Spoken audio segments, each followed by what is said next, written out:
Welcome to my channel GIC. Subscribe for daily IELTS listening test. A conversation between Harry and Andrea, two students who have just finished their final exams. First, you have some time to look at questions 1 to 5.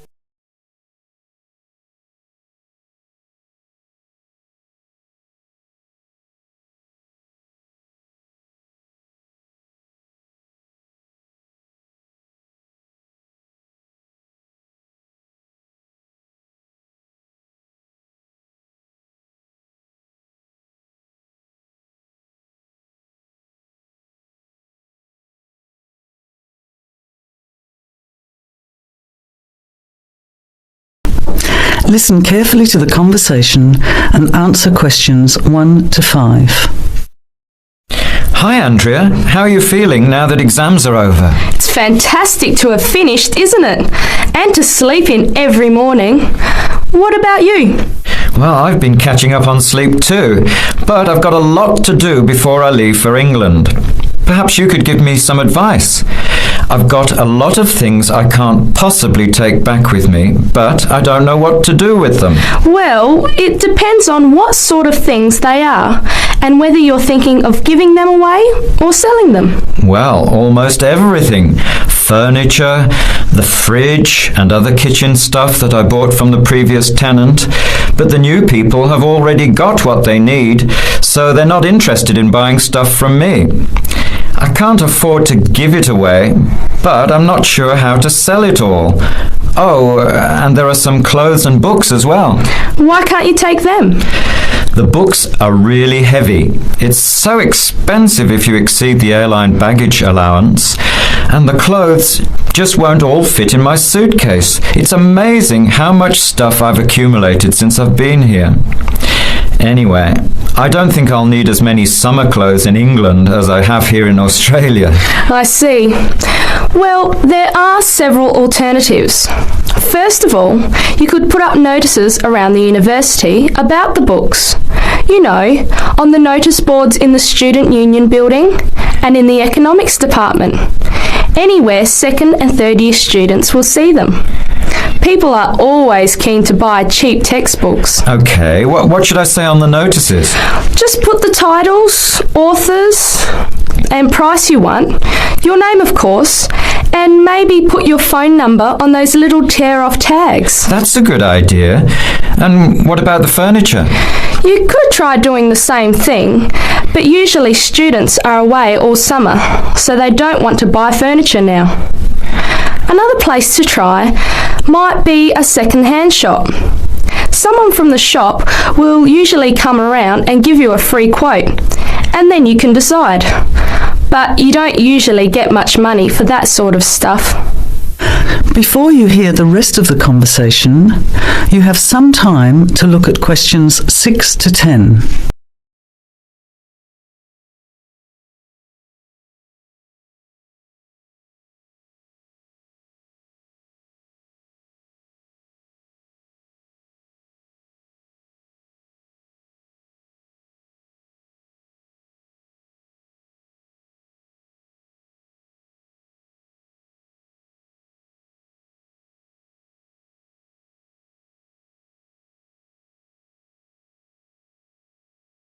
Now listen carefully and answer questions 6 to 10.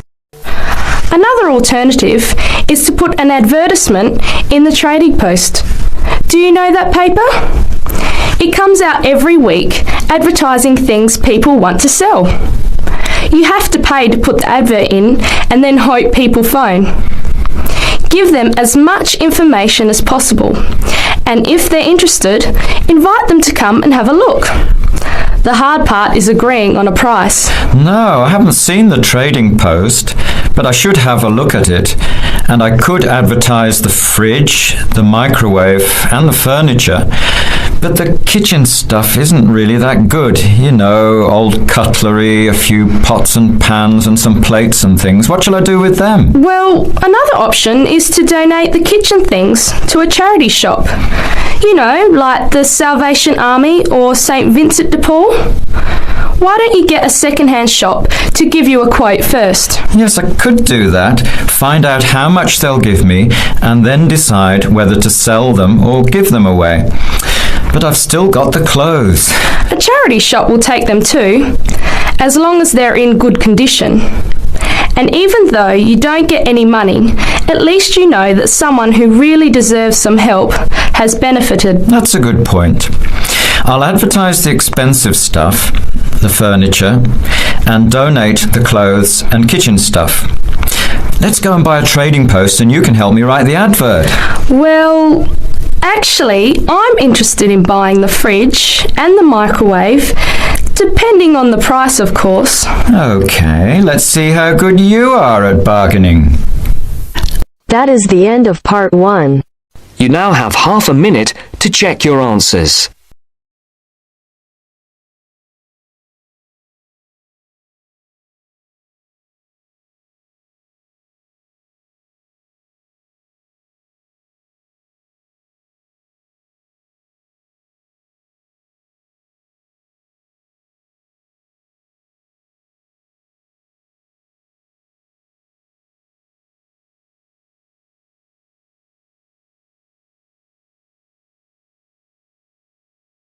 Now turns to part 2. Part 2. You will hear a local radio program about cycling courses in London. First, you have some time to look at questions 11 to 14.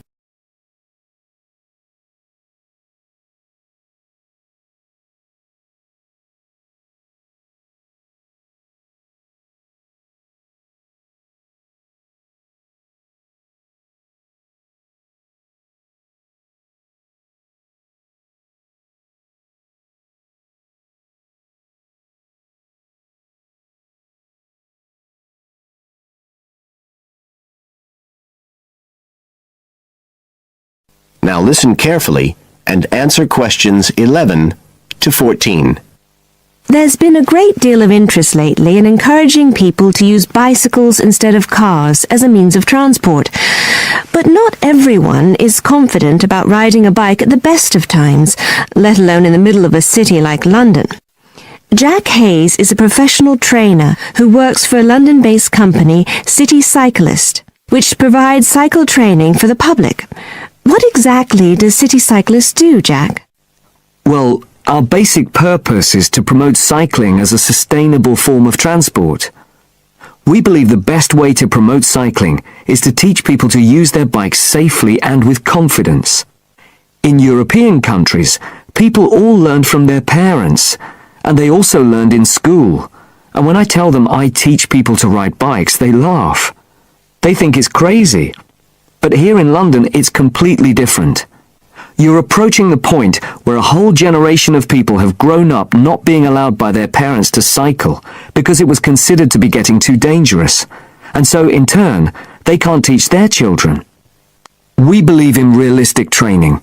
So if someone wants to use a bike regularly, say to get to work or school, we aim to train them by teaching them to ride on the actual roads they'll use, so they can develop the basic skills they need and build up their confidence that way. At City Cyclist, we believe cycling's for everyone, no matter what age or level of ability or mobility. We do complete beginners and also advanced courses. That's for urban cyclists who want to deal with things like riding in streets with complicated intersections and things like that. We don't promote the use of personal protective equipment for cyclists, and we endorse the policy of the European Cyclists Federation that parents should be allowed to make an informed choice as to whether or not their child wears a helmet. We believe the key to safe cycling is assertiveness, taking your place on the road. This has to be instilled right from the beginning. Assertive road positioning and behavior is the key to safe cycling in congested urban environments. Some people are surprised that we don't promote the segregation of cyclists from motorized traffic, but we don't think that's practical in all urban environments. Instead, we teach people to use as much road space as they need to travel safely and effectively. You now have some time to look at questions 15 to 20.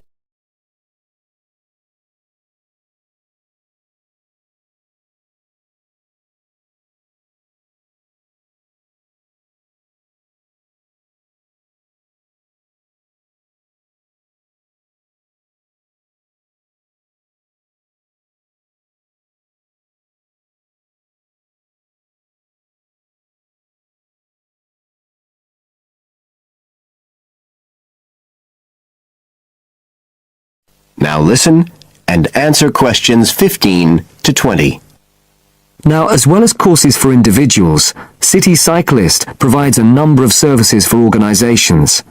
For example, we can deliver fun, safe cycle training activities at schools, arranging courses so that the disruption of curriculum time is kept to a minimum. As well as this, in order to promote safe cycling, we have provided training courses for employees and staff of local councils. And we are also increasingly looking at developing training courses in companies in order to help employers work towards green transport plans by helping to increase the number of staff cycling to work. Right, so that's a brief summary of what we do. If any listeners would like to find out more about the organisation, you can have a look at our website. That's City Cyclist. C-I-T-I cyclist.co.uk. And in order to book lessons, you can either phone us on 020 7562 4028 or do it online. There's an application form on our website, and you can just download that and send it in. We charge £27.50 per hour for one-to-one lessons, plus £6 for each extra person. So you're looking at just £39.50 for a family of 3, say. If you've never been on a bike in your life before, we reckon we can get you riding in 1 hour, and for most people a course of road training usually takes 3 hours. But whether you're a parent or a child, an individual or an institution, we'll be happy to discuss your special needs and make a program just for you. That is the end of part 2. You now have half a minute to check your answers.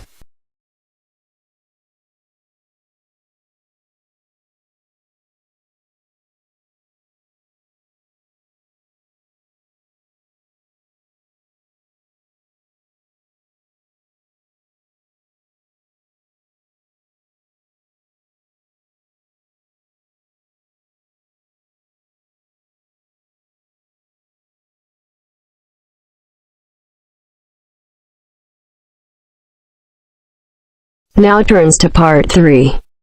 Part 3. You will hear a conversation between a student, Dave, and his tutor about a project that Dave has done about work placements. First, you have some time to look at questions 21 to 25.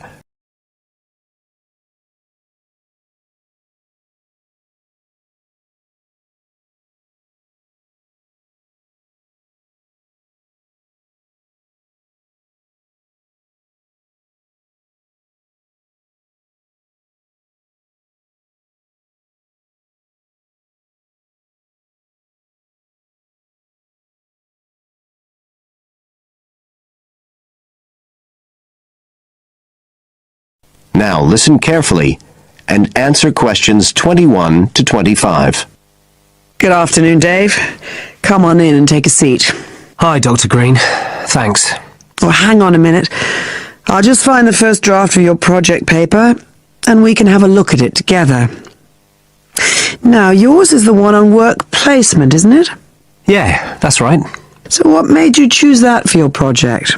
Well, I suppose it was because sending students off to various companies for work experience seems to be such a typical part of educational courses these days. I mean, even school kids get to do it. But I felt everyone just kind of assumes it's a good thing, and I guess I wanted to find out if that's the case. But you don't look at schools or colleges, right? You've stuck to university placement schemes. Yeah, well, I quickly found that I had to limit my research. Otherwise, the area was just too big. Do you think that was okay? I think it's very sensible, especially as the objectives might be very different. So how many schemes did you look at? Well, I sent out about 150 questionnaires altogether. 50 of each to university authorities, students and companies. And I got responses from 15 educational institutions and 30 students in 11 individual companies. Great. That sounds like a good sample. And who did you send your company questionnaires to? Well, the idea was to have them done by the students' line managers, but sometimes they were filled in by the human resources manager or even the owner of the company. Right. I didn't find a full list anywhere, so I think it's very important to provide that, really. You can put it as an appendix at the back. Right, I've got a record of all the respondents, so that'll be easy. I hope other things were okay. I mean, I've already put such a lot of work into this project, identifying the companies and so on. Oh, I can tell. I think you've done a good job overall. You now have some time to look at questions 26 to 30.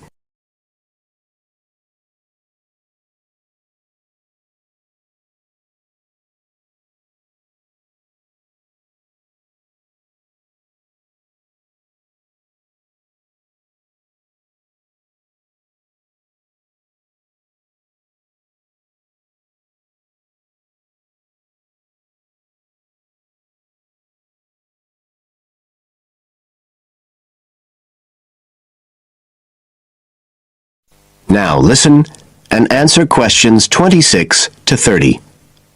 I thought your questionnaires were excellent, and you'd obviously done lots of background reading, but there were a few problems with the introduction. First of all, I think you need to make some slight changes to the organisation of your information there. At present, it's a bit confused. Okay, what did you have in mind? Well, you write quite a bit about work placement in general, but you never explain what you mean by the term. So you think I should give a definition? Exactly. And the introduction is the place to do it. And then, look, you start talking about what's been written on the topic, but it's all a bit mixed up with your own project. So, do you think it would be better to have two sections there, like a survey of the literature as the introduction, and then a separate section on the aims of my research? I do. You can include your methods for collecting data in the second section too. It will be much clearer for your reader. You know, establish the background first, then how your work relates to it. It would flow quite nicely then. Yes, I see what you mean. Anyway, moving on. I like the way you've grouped your findings into three main topic areas. Well, it became very obvious from the questionnaires that the preparation stage was really important for the whole scheme to work, so I had to look at that first. And I found a huge variation between the different institutions, as you saw. I was wondering if you could give a summary at the end of this stage of what you consider to be the best practice you found. I think that would be very helpful. Right, I'll just make a note of that. What did you think of my second set of findings on key skills development? For me, this is the core of my whole project, really. And you've handled it very well. I wouldn't want you to make any changes. You've already got a nice final focus on good practice there. Thanks. Right. Now, I think the last part, which deals with the reasons why students don't learn... What, the constraints on learning chapter? Yes, that's the one. I think you need to refer to the evidence from your research a bit more closely here. You know, maybe you could illustrate it with quotations from the questionnaires, or even use any extracts from a student diary if you can, and refer back to what you've written about good practice. That is the end of part 3. You now have half a minute to check your answers.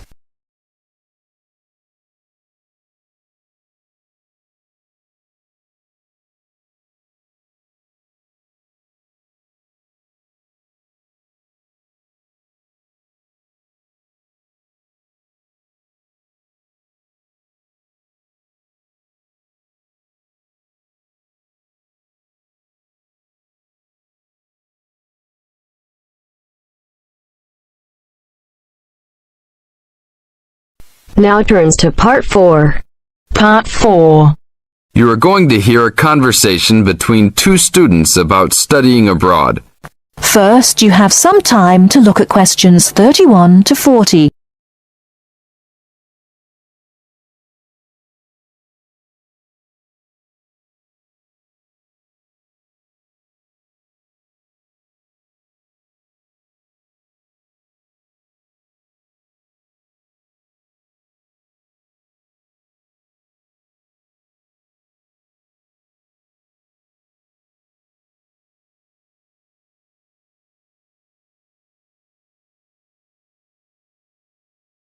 Now, listen carefully and answer questions 31 to 40. Hey Mary, how's school going? Haven't seen you in a while. What have you been up to? John, good to see you again. I've been really busy the last couple of weeks.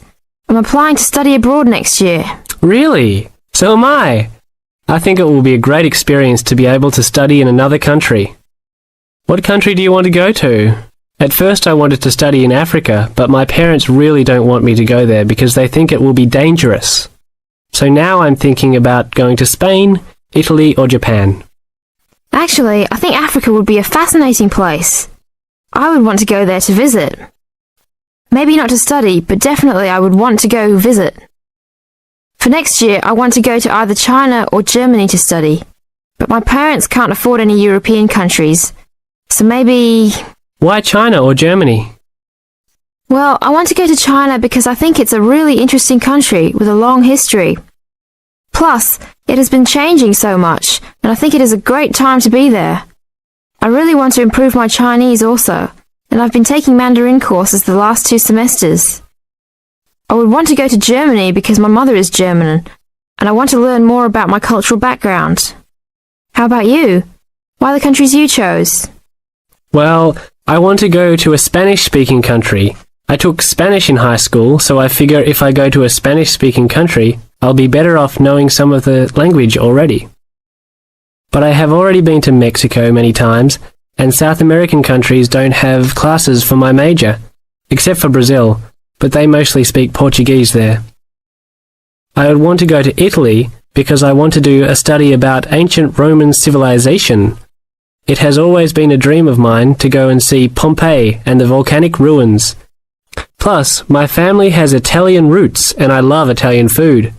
I want to go to Japan mainly because my girlfriend was born in Japan and always tells me all of these fascinating stories about Japanese history and culture.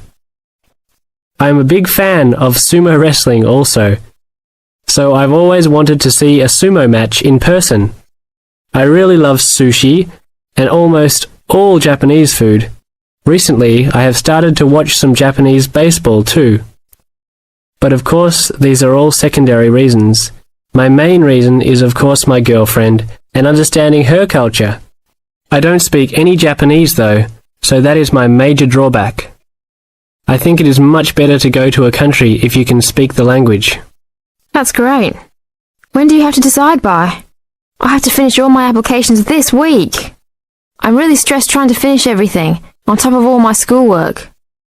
I'm almost done with my applications. I just have to finish the Italy application. I think my last choice is Italy, so I'm doing that one last. How long do you want to go for? I think I'm only going to go abroad for 1 semester, or else I won't be able to graduate on time. I have many classes left until I can finish my degree, and I'm not sure if I will be able to take them studying out of the country. I think I might be able to study in Spain because my Spanish is fluent, but definitely not in Italy or Japan, unless they have classes offered in English.